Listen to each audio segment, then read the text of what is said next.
जय हिंद बच्चों, आप सभी का हमारे क्लास में स्वागत है। ठीक है। और आज हम आप लोगों के लिए लेके आए हैं एक बहुत अच्छा टॉपिक है जो व्याकरण का है।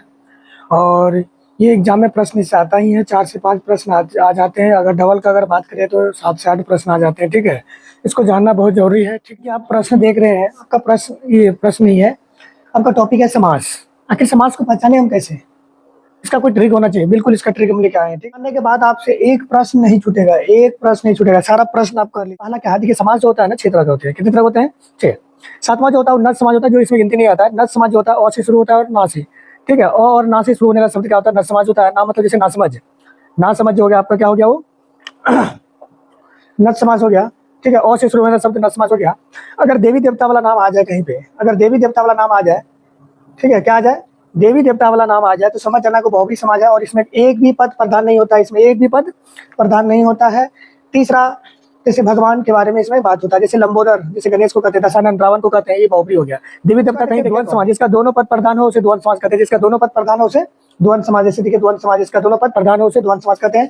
दोनों पद प्रधान होते हैं अर्थात बराबर होते हैं, बीच में योजक चिन्ह होगा, या तो इस तरह का चिन्ह होगा या तो और लगा हुआ रहेगा, तो समझ जाना है कि वो द्वंद्व समाज है। जैसे दाल भात, राधा कृष्ण, राधा कृष्ण, राधा और कृष्ण, राम और श्याम, इस तरह का शब्द आए तो समझ जाना। जैसे देखिए माता पिता, ठीक है, या माता और पिता, पाप पुण्य, सुख दुख, द्वंद्व समाज। जैसे दिगु समाज की बात करें, जैसे गिनने वाला बात आ जाए शुरू में, तो समझ जाना है कि ये जैसे पहला पद हमेशा क्या होगा? संख्या होगा। जिस समाज का पहला पद संख्या आ गया, जैसे चौराहा हो गया, पंचवटी हो गया, नवाग्रह हो गया, इस सब आपका क्या हो गया?